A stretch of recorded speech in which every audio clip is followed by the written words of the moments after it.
kan ada operator kompetisi yang dari Jepang kan, yang baru. Jadi mungkin biar sekalian arahnya ke Jepang, ke J-League, ya udah I-League aja sih. Karena mungkin Liga Indonesia baru gitu kan, mungkin namanya kepanjangan. Kalau I-League mungkin lebih praktis sih. Mungkin ya itu sih mungkin buat modernisasi nama kali ya. Presiden La Liga Javier Tebas ini mengkritik klub World Cup yang sedang diselenggarakan di Amerika Serikat oleh FIFA nih. Katanya dia merugikan pemain serta klub yang akan berkompetisi di kompetisinya masing-masing nih.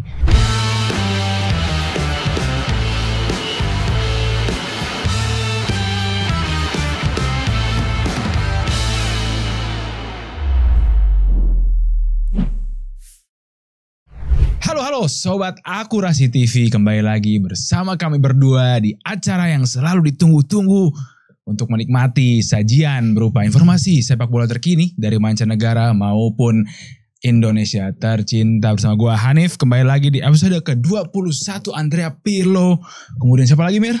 Ada 21 yang ikonik, Salomon Kalou mungkin. Iya benar, Salomon Kalou. Bersama gue Bung Emir Satria yang akan selalu menemani dengan informasi dan analisis yang sangat-sangat tajam. Gimana Mir? Sehat Mir? Sehat, alhamdulillah. Abis LLIT, abis Liga Turnamen, tapi tetap semangat buat syuting Top of the League. Kita sempat nge-skip satu episode ya, satu minggu ya. Jadi hari ini kita akan make it up for you guys ya dengan segmen pertama, yaitu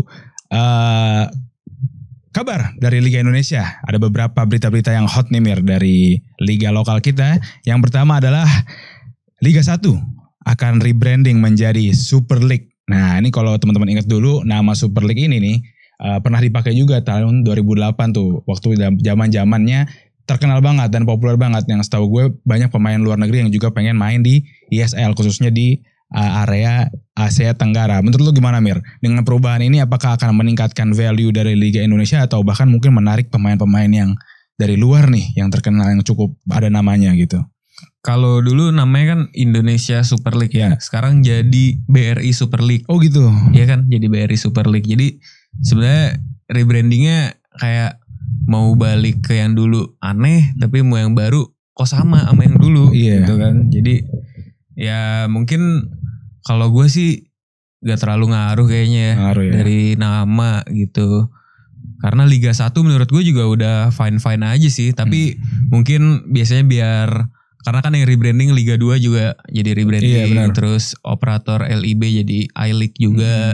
Mungkin jadinya lebih fresh gitu ya. Kalau dengan nama-nama yang lebih modern gitu, lebih internasional. Ya kita berharap juga gak cuma nama doang ya, tapi juga kualitas. Betul. Nah ngomong-ngomong I-League tadi ini kondisi ini juga sama seperti liga-liga Asia yang terkenal lain. Kayak Australia ada A-League, kemudian ada Korea ada K-League, kemudian Jepang ada J-League nih. Nah gimana lu? Menurut lu ini jadi dari LIB ke I-League tadi, mungkin lanjutin pembahasan yang kita tadi. Karena kan ada operator kompetisi yang dari Jepang kan, yang baru. Jadi mungkin biar sekalian arahnya ke Jepang, ke J-League, ya udah I-League aja sih. Karena mungkin Liga Indonesia baru gitu kan, mungkin namanya kepanjangan. Kalau I-League mungkin lebih praktis sih. Mungkin ya itu sih mungkin buat modernisasi nama kali ya. Dan apakah menurut lu gimana nih? Apakah telat, apakah on time, atau harusnya emang udahlah nanti aja gitu? Karena tadi lu bilang kayaknya Liga 1 fine-fine aja gitu. Tidak ada kata waktu terlambat ya. Tidak ada kata terlambat. Tidak ada kata terlambat, tidak ada waktu terlambat. Siapa yang terlambat? Tidak ada kata terlambat ya. Jadi gak masalah sih menurut gue kalau dari penamaan. Karena kan dulu ya kita namanya Qatar Nation Bank apa? KNB kan. Qatar National Bank malah waktu itu gak ada Indonesia-Indonesianya gitu. Yang penting kompetisinya sih. Nama selama masih berbau Indonesia apa sih, menurut gue aman-aman aja sih. Aman-aman aja ya menurut gue. Dan yang juga menarik adalah musim ini di Liga setiap timnya dapat menggunakan 11 pemain asing dengan 8 diantaranya boleh bermain atau masuk ke DSP. Gimana nih? Apakah ini keputusan yang tepat? Nah mungkin rebrandingnya kan namanya internasional kan. Jadi mungkin banyak mau dibanyakin pemain internasionalnya jadinya. Karena kalau mungkin kiblatnya Premier League gitu kan emang pemain asingnya bisa dibilang unlimited kan. Cuman dia daftarin groundnya belum tentu asli Inggris. Betul. Gitu. Jadi mungkin arahnya juga buat ngebantu tim-tim yang main di AFC kan. Cuman balik lagi menurut gua kadang dari asingnya ini nggak, maksudnya beneran kualitasnya di atas yang lokal nggak kan. Sebenarnya yang diharapkan kan adanya pemain asing, mereka mengangkat level yang pemain lokalnya kan. Jadi menurut gue di situ sih, kalaupun ini kan 11 ya kan, tapi maksudnya 11-nya nggak perlu semuanya dipenuhin. Iya maksudnya kalau lu mau asingnya 5, 4 atau nggak ada kan juga terserah kan sebenarnya. Jadi menurut gue balik lagi ke timnya sih. Kan nggak harus menuhin gitu. Tapi kalau misalnya mau menuhin pun ya mungkin buat pemain lokal kita bakal harus lebih bersaing sih jadinya. Naikin levelnya di situ sih. Bang Emir tadi pagi atau Basna ngeposting katanya dia ngusulin pemain asing yang main di Liga Indonesia minimal harus punya 2 cap di timnas. Oke. Timnas masing-masing maksudnya ya. Gimana Mir? Level usia muda. Coba lu dulu. Oke. Menurut saya tuh oke aja sih sarannya, tapi menurut aku juga kadang kita mungkin kesusahan juga mungkin nanti jadinya klub-klub nyari pemain ya, jadi karena harus ngelihat capsnya. Jadi tapi untuk kompetisi, untuk level yang akan mereka bawa ke Liga Indonesia agar pemain mungkin lokal kita juga berkembang, itu baik-baik aja sih menurut aku. Saran yang oke dari Babang Yanto, seorang yang memang pelopor obrot ya dulu ya. Iya oke juga sih, cuman mungkin susahnya kan kadang juga kalau mungkin senior susah kali ya, tapi kalau mungkin dari yang junior mungkin masih bisa lah, karena ya itu jadinya kualitas pemain asingnya tetap terjaga gitu, nggak asal comot dari liga-liga negara-negara kecil yang ininya kan ada persyaratannya juga kalau nggak salah kan, kalau mau beli pemain asing minimal dari top liga berapa, misalnya negaranya apa, terus dia minimal liganya apa gitu. Jadi menurut gue yang harus ditingkatkan itu sih, pemain asingnya harus levelnya lebih tinggi lagi, karena terakhir menurut gue pemain asing top tuh di Liga 1 tuh 2022-2023 tuh zamannya Persija sama Thomas Doll. Itu kan datengin Kudela tuh pemain timnas Ceko kalau nggak salah, timnas Ceko. Terus si strikernya Yusuf Helal pemain timnas Bahrain. Jadi menurut gue itu yang harusnya dilakukan gitu, di Liga 1 yang pemainnya benar-benar asingnya di level itu. Tapi bukan berarti kayak banyak juga sih pemain-pemain yang kayak misalnya contoh di Persib ada Nick Wipers gitu ya, dia kan orang Belanda ya. Betul, susah juga kalau tembus timnas Belanda gitu. Tapi ya balik lagi sih ke pemain-pemainnya ini harus perform di Liga 1 sih pemain asing-asing. Mungkin lebih kepada statistik tim sebelumnya mungkin ya. Mungkin itu juga dibanding caps ya, agak mungkin lebih ini kalau menurut lu ya. Iya, lebih fair. Oke, lanjutnya ada kompetisi lain di Indonesia kita nih Mir, yaitu Piala Presiden 2025 yang telah dibuka dan beberapa tim sudah melakukan laga-laganya ya, akhir pekan lalu, dan para peserta itu telah bermain satu sama lain. Salah satunya adalah Persib, dan yang sudah dari Persib adalah kita lihat ya setiap transfernya itu mereka membeli pemain itu kreatif ini announcementnya sangat-sangat kreatif. Ada yang di koran, ada yang di truk berjalan segala macam. Salah satunya adalah Sadil Ramdhani ini. Kemarin mereka bermain, dan di klub lain ada Dewa United ya, ada Lili Pali juga di Dewa United, pindah dari Borneo FC, dan juga Arema yang memainkan meng-showcase pemain-pemain asing barunya. Gimana nih lu ngelihat ini semerbak gemerlap klub-klub di Pulau Jawa ini yang tentu saja populer-populer dengan fanbase yang banyak ya, berlaga di Piala Presiden. Ya kan sebenarnya ini pre-season ya, tetapnya pre-season. Kalau pre-season kan di luar negeri gitu kan mereka coba-coba pemain muda. Betul. Gitu kan, dan gak nargetin juara kan. Jadi semoga sih tim-tim kayak Persib gitu juga, karena mereka rombak banyak banget pemain gitu, jadi ya ini kesempatan mereka buat coba-coba pemain baru tuh kayak Sadil, Dewangga, Hamra. Kalaupun misalnya di Piala Presiden ini gak perform ya bukan berarti nanti di Liga mereka gak sukses sih. Jadi menurut gue yang penting kayaknya itu sih buat coba-coba pemain baru terutama Persib kan, terus ada Dewa, mereka bakalan banyak banget signing baru kayaknya kan, ada rumornya Struik ke Dewa juga gitu. Jadi ini juga jadi ajang pembuktian mereka buat musim ini nanti gimana gitu. Terus ada tim-tim dari luar, ada Oxford, ada Indonesia All Star juga sih. Jadi ya semoga tetap ini kan pre-season gitu. Walaupun dibungkusnya mewah banget sih jujur. Ya presiden mungkin karena nama presiden. Benar, dibuka sama KDM juga. KDM. Jadi emang bener-bener kayaknya semua pihak terlibat banget sih. Meriah ya, cukup meriah nih. Piala Presiden tahun ini ya. Dan lu bilang tadi Oxford United, ada juga Port FC tuh dari Thailand. Ada Port FC juga. Klub yang dibela oleh Asnawi Mangko Alam Bahar ya di Piala Presiden kali ini. Gimana menurut lu kedua klub ini? Apakah membantu memeriahkan? Kemarin kita lihat Oxford bantai Indonesia All Star 6-3 ya. 6-3 dan cukup entertaining. Jadi gimana menurut lu nih? Lu ngelihat dua klub ini, karena mungkin ya kita tahu ada orang Indonesianya, jadi benar, popularitas segala macam, gimana menurut lu? Tapi ya itu sih, karena kan biasanya Piala Presiden isinya semua tim Liga 1 ya. Jadi menurut gue jadi lebih aneh tuh kalau isinya udah Piala Presiden, habis itu Liga ketemu lagi. Jadi kalau ada tim-tim internasional ini emang jadi lebih menarik sih. Kan kalau kayak Port kan mereka main di AFC juga. Betul. Oxford di Championship. Jadi ya ini bukan tim yang antah berantah juga. Walaupun ada pemain Indonesianya, tapi mereka tetap tim top lah. Betul. Walaupun Port juga cuman ya dalam tanda kutip di Thailand ya.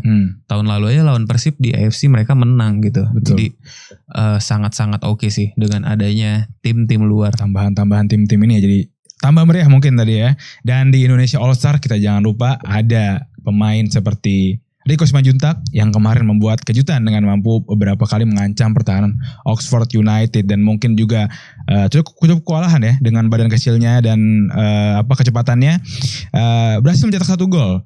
Apakah dia dapat membuktikan bahwa dirinya belum habis, karena kemarin sempat dipinjemin ke PSS ya kan, kemudian kita belum tahu nih nextnya kemana untuk Bang Rico Simanjuntak. Tapi menurut lu gimana nih pemain kita ini satu ini, apakah bakal dipanggil timnas lagi nih kira-kira nih? Umurnya udah di atas 30. Rico Simanjuntak berat sih kalau dipanggil timnas lagi, tapi ya itu sih karena menurut gue pemain di All Star juga bukan pemain yang benar-benar inti banget sih. Kayak banyak kayak misalnya contoh Rido aja kan gak dipanggil, terus yang kayak kemarin yang timnas juga banyak yang gak dipanggil gitu.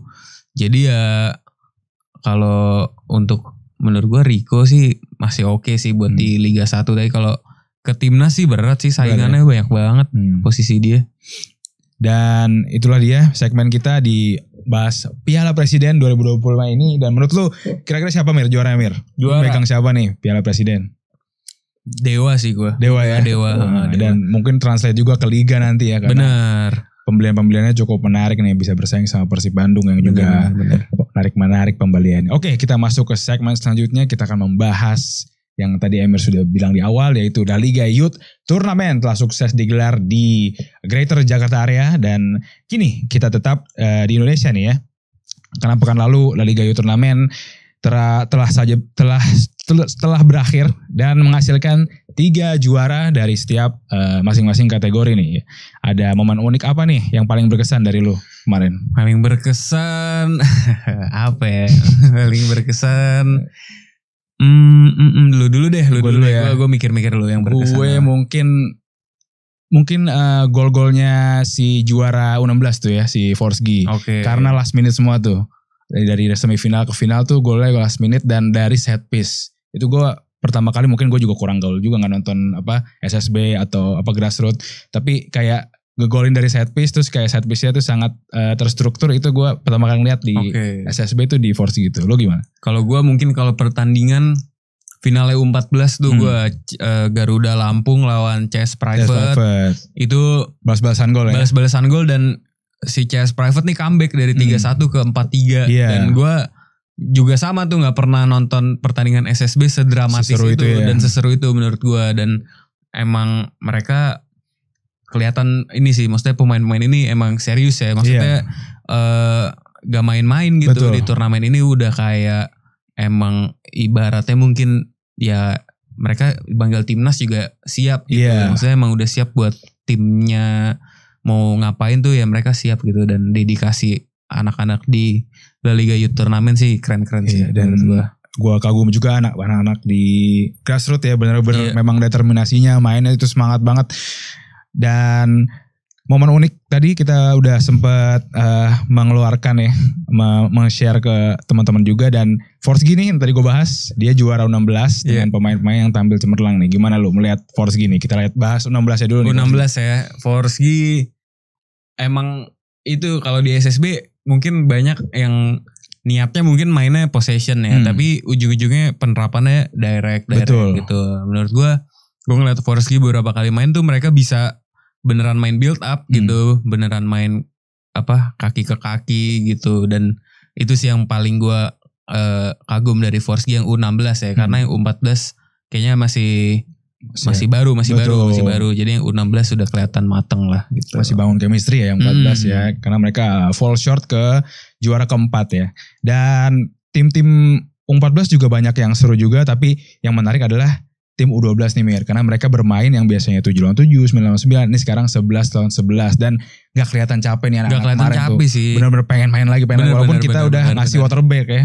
Dan apakah format ini tepat nih untuk tepat U12? Sih menurut gue, karena emang jadinya experience mereka main di stadion ya kan, yang mungkin 7 lawan 7 kan lapangannya gak full pitch gitu. Kalau misalnya main 11 lawan 11 ya lu udah sama kayak timnas lawan Cina juga 11-11 gitu. Jadi atmosfernya tetap dapet di mereka, dan mereka happy aja sih. Dan mempersiapkan untuk nanti jenjang ke depan jadi biasa ya. Jadi biasa. Betul, dengan length dari si lapangannya, kemudian space-nya dan segala macamnya, walaupun masih picik-picik gitu ya, masih kecil-kecil ya. Picik-picik tapi bisa main maksudnya, bukan berarti mereka yang kayak ngos-ngosan gitu. Enggak, tetap mainnya normal sih menurut gue. Enggak kerubung-kerubungan gitu ya. Enggak. Maksudnya oke gitu.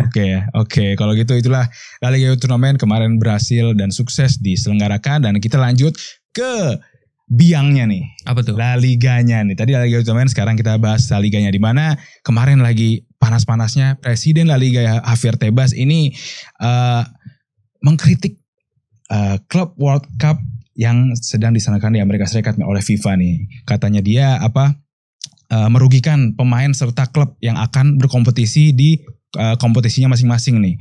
Dan di tengah kritikan dia, gimana lu ngeliat kritikan dia nih yang pedes banget kayaknya? Emang ini menuai pro kontra banyak banget. Betul. Kan. Segmen kita tuh nanti.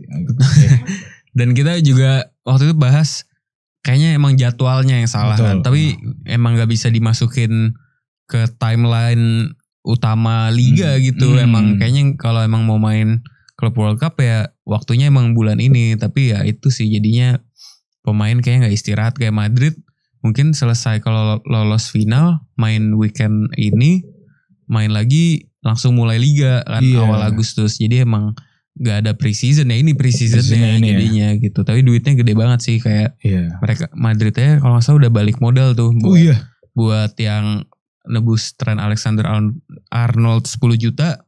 Kemarin dia udah menang di pertandingan udah dapat 9 atau 10 juta gitu. Jadi duitnya emang gede banget sih. Gede banget ya untuk FIFA Club World Cup ya. Iya, sama kayak tim dari Auckland gitu kan, experience terus juga tim Asia kan dapat duit sebanyak itu. Betul. Nutup banyak sih. Iya ya, dan sejumlah poin yang disampaikan Javier Tebas nih adalah tadi jadwalnya berantakan, kemudian gak ada inovasi dari sponsor dan pemasukan siaran langsung, kemudian tiketnya juga biar stadion penuh tuh dimurahin Mir. Iya. Sempat waktu itu $4 doang tuh. $4 ya. Jadi udah kebeli hotdog ya. Dan agar penonton hadir ke stadion tuh kayak dipaksain gitu loh.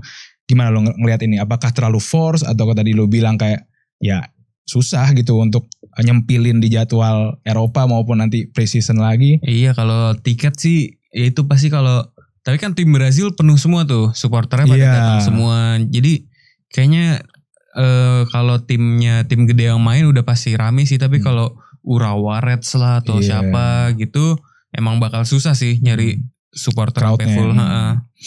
Dan menurut lu nih, apakah ini adalah potret Piala Dunia 2026 di Amerika tahun depan? Apakah kayak gini juga apa gimana nih? Kemarin kita sempat bahas Iran tuh kan ke World Cup nanti karena udah lolos, gimana menurut lo? Gambaran turnamennya mungkin bakal kayak gini sih, maksudnya mainnya kalau di kita bakal ada yang main pagi, ada yang main dini hari gitu. Karena mungkin ini persiapan mereka buat World Cup tahun depan kan. Stadion-stadionnya kan kurang lebih kayaknya sama semua tuh buat yang dipakai. Jadi ini persiapan buat Amerika sebagai hostnya sih. Dan lu sebagai Infantino-nya LLIT kemarin nih, Iya. menurut lu kalau lu jadi dia, lu apain nih klub World Cup? Apakah mungkin kualifikasi dulu nih di tengah-tengah musim, baru nanti ke akhir musim atau gimana? Biar ke manage gitu. Oh, klub World Cup ya. Ya itu sih emang pemilihan timnya agak janggal sih menurut gue. Karena kayak Liverpool yang gak kepilih, padahal juara Liga Inggris, Salzburg ikut, gitu kan emang agak gimana gitu. Ya bingung juga sih gue ini pemilihannya sebenarnya. Mungkin kalau mau diadu lagi juga waktunya nggak ada, itu dia. Ya kan? Mungkin masih bertahan dengan sistem sekarang sih kayaknya. Dan tinggal beberapa laga lagi ya, PSG lawan Real Madrid. Sama final. Ya, final lawannya Chelsea nanti setelah João Pedro brace melawan Palmeiras apa Fluminense ya? Lupa deh pokoknya Fluminense kayaknya ya, mantan klubnya. Dan itulah dia bahasan kita tentang Presiden La Liga Javier Tebas yang baru saja menuaikan kritik-kritiknya di media untuk klub FIFA Club World Cup. Dan sebelumnya kalau ingat juga pernah kritik klub-klub kayak Madrid dan City dia tuh. Ini benar-benar pedes nih kayaknya nih Javier Tebas ya. Iya kayaknya emang agak ini sih punya idealis sendiri ya, dan menuai kontroversi nih. Oke, selanjutnya kita akan bahas update dari bursa transfer Eropa. Kita masih di Eropa, namun kali ini ada yang panas nih. Tapi bukan di Piala Dunia antar klub nih, tapi melekat di bursa transfer tim-tim Eropa yang menyita perhatian. Baru-baru ini lu denger apa Mir tentang bursa transfer? Bursa transfer paling ya kalau Chelsea kemarin João Pedro sama Bayno Gittens ya. Emang Bayno Gittens 45 juta tuh. Bener, mahal-mahal sih. Tapi kemarin João Pedro ternyata mainnya keren banget. Langsung dia mainnya apa sih, striker atau belakang nomor 10 gitu? Dia masuk dari cadangan, dia striker sama belakang striker lah posisi aslinya kan gitu. Dan langsung bisa nyetel gitu sama Chelsea yang lagi butuh banget lini serang. Jadi mungkin bakal jadi signing yang harus di watch buat dan musim ini. Macam tim akademi ya belinya yang muda-muda ya selalu gitu. Dan dari Brighton sering banget dan harganya mahal-mahal, tapi ya kita lihatlah musim ini ya. Salah duanya mungkin Robert Sanchez, Cucurella ya, kemudian Caicedo, kemudian sekarang João Pedro. Nah, kira-kira nih selain Chelsea tadi, tim mana nih, pergerakan tim mana yang paling menyita perhatian yang bakal lu pakai di FC 26 ntar nih? Sebenarnya yang menarik Arsenal menurut Arsenal gue. Ya, kenapa tuh? Gyökeres katanya udah dikit lagi. Terus Zubimendi, terus Norgard jadi gak sih? Norgard jadi Norgard, terus ada Kepa. Jadi pembeliannya lumayan menarik perhatian sih. Arsenal. Madueke juga mau kasih. Madueke rumornya juga. Terus yang kalau Liverpool udah kita bahas kan. Arsenal. Ya. Mungkin butuh striker mungkin ya Liverpool setelah melepas Nunes kali ya. Iya mungkin ya. Tapi Arsenal sih kayaknya Arsenal yang seru ya. Yang menarik. Karena memang squad mereka cukup komplit, tapi mereka nambahin lagi nih. Jadi kayak bisa main kayak City tahun 2017-2018 kayak 2 squad gitu ya. Benar. Kayak bisa tim A, tim B gitu kan. Dan selanjutnya tadi lu bilang Victor Gyökeres nih juga deket banget sama Arsenal nih. Selain itu juga ada striker juga nih yang dirumorkan bakal pindah, tapi satu negara nih, si Dusan Vlahovic yang akan ke AC Milan katanya dirumorkan. Iya, dan untuk gantinya si Juventus akan beli Sancho, dan kemarin sudah resmi free transfer si Jonathan David dari Lille. Gimana lu melihat efek domino nih? Pemain dibeli terus mereka butuh lagi, mereka langsung beli lagi. Kayak lu Bayno Gittens, Madueke cabut segala macam. Kalau Vlahovic ke Milan agak sayang sih sebenarnya. Karena kayaknya kalau Vlahovic bisa ke IPL sih seru dia. Tapi kalau ke Milan kayaknya bakalan ya udah gitu-gitu aja kayaknya siklus Serie A aja sih gitu. Karena Vlahovic masih prospek sih, striker yang murni kan susah kan. Dan Vlahovic sebenarnya salah satunya menurut gua. Tapi kalau ke Milan sih sayang di Vlahovicnya, tapi untung banyak sih di Milan. Di Milan ya, dan dia juga mau disetir ke kiri yang dulunya dia sempat winger. Itu ada si Yildiz gitu kan. Jadi ya susah juga sih untuk Dusan Vlahovic di Juve ya, untuk menembus squad Dan selanjutnya ada kebijakan Liverpool untuk tetap membayarkan gaji mendiang the late Diego Jota kepada keluarganya. Juga patut diapresiasi nih ya. Benar. Baru kemarin kita kehilangan pemain yang cukup fenomenal untuk Liverpool ya. Juara dengan Liverpool tahun 2025 ya. Iya 2025. Dan juga mencetak gol-gol yang penting sih dari bangku cadangan. Gimana menurut lo? Ya rest in peace buat Diogo Jota ya. Karena dia gak punya haters sih menurut gue. Salah satu pemain yang gak punya haters. Terus kaget karena mungkin kayak lu kenal gitu. Maksudnya kan tiap minggu nonton Liverpool. Banyak berita tentang dia gitu. Golin apa segala macam. Tiba-tiba harus meninggal kecelakaan mobil gitu. Cukup mengagetkan dan sedih juga sih. Sampai banyak seluruh dunia sepak bola lah. Betul. Ngepost ngasih tribut buat Jota. Betul. Dan buat Liverpool kayaknya bakal berat sih. Maksudnya gue gak kebayang sih suasana di ruang gantinya kayak gimana tuh. Karena mungkin antara mereka jadi drop atau mungkin makin nafsu buat ngasih gelar tribut lagi buat Jota gitu. Dan gak cuma Liverpool juga pensiunin nomor 20. Karena untuk Diogo Jota dan juga mengabadikan 20 title-nya bersama Diogo Jota gitu. Dan gak cuma Liverpool tapi timnas Portugal juga mungkin tambah motivasi untuk World Cup tahun depan mungkin for Diogo gitu, win for Diogo. Bener. Gitu. Karena yang lebih kasihan kan istrinya kan. Betul. Istrinya langsung baru nikah langsung ditinggal gitu. Dan ya sama ibunya berarti kehilangan 2 anak tuh. Karena kan Diogo sama Andre Silva saudaranya. Jadi cukup mengagetkan sih. Tapi respect buat Liverpool yang langsung mentionin nomor 20. Betul. Bayar sisa gajinya buat keluarganya Jota gitu. Kelas sih, touch of class from Liverpool the Reds. Oke, dan ya itu dia bahasan terakhir kita yang sekaligus menutup jumpa kita hari ini di Top of the League episode 21. Tapi tenang, kita masih akan ada games di segmen selanjutnya. So, tune in. Oke. Alif dan Emir, kita ada 5 games di sini. 2 soal pertama adalah biasa survei membuktikan ala ChatGPT. Oke.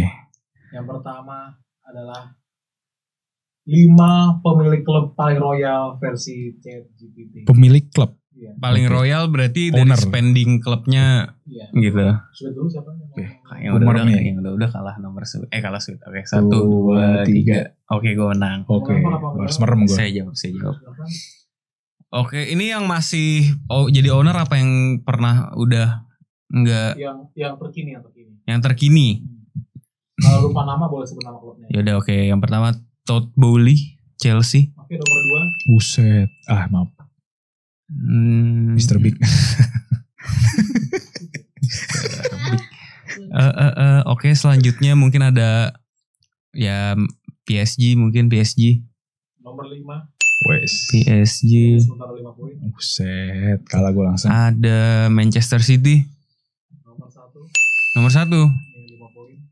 Syekh Mansur ya. Iya, Syekh Mansur. 3 dan 4. Yusuf Mansur.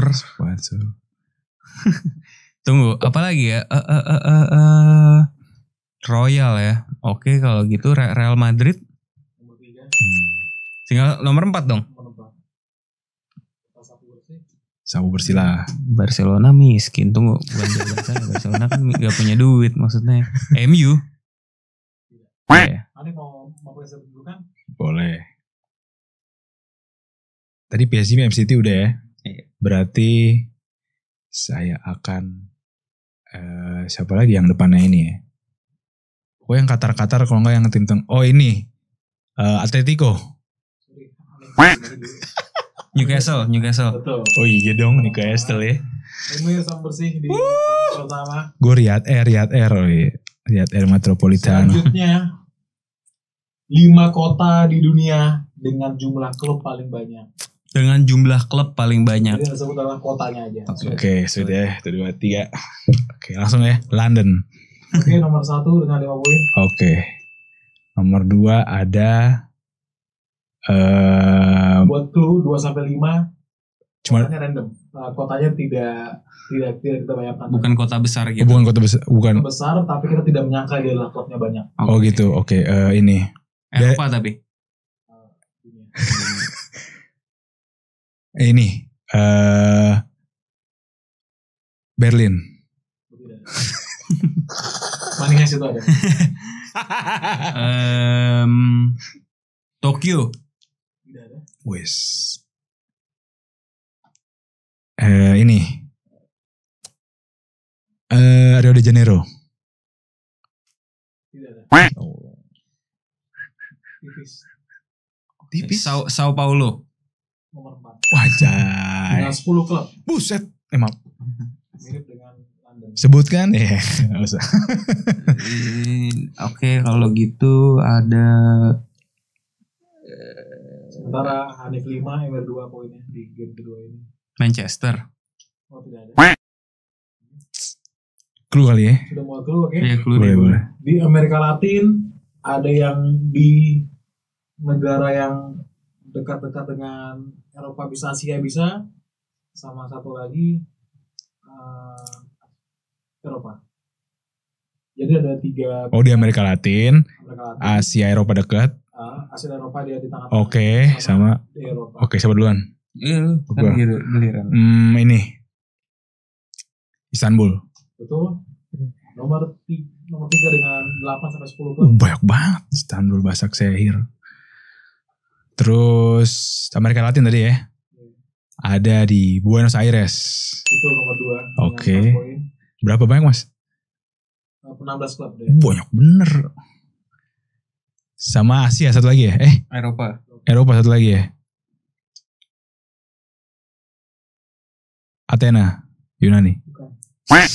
Oh, ini di negara besar gak? Negara yang maksudnya besar ya? Poin sementara sebenarnya Hanif sudah dipastikan menang sih, tapi Emir apakah membuat keseluruhan? Ramirez moment.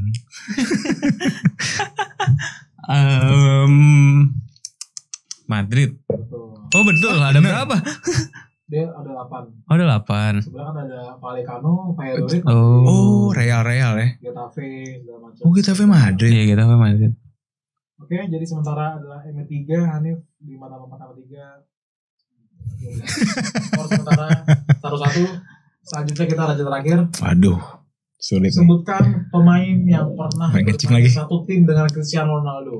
Kencing. Adalah 3 kali kesalahan. Yang pernah setim ya? Dengan Ronaldo. Oke. Juga boleh di klub. Pengen kencing. Siapa menang? Oh gue. Iya. Oke. Yang apa mulai dulu? Mulai. Silakan. Angel Di Maria. Casillas. Bento kiper Nasr. Pepe. Ospina kiper Al Nassr. Ramos.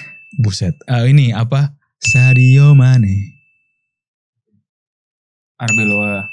Ini. Teles. Bingung. Dia anak Al Nassr. MU juga. Iya. Cipmi bro. Dalo. Oke. Diogo Jota. Mendiang. Sancho. Oke. Ada si Marcelo Zalianti. Kedira. Ojil. Alonso. Ada si De Gea. Benzema. Ada si Luxiao. Bale. Hah? Bel Casillas. Udah gue tadi. Oh udah ya Allah. Selesai ya. Eh, Tapi udah menangnya. Closing Mir kan Iya. menang. Dengan ibarat tadi sempat ada badai pertandingan ditunda.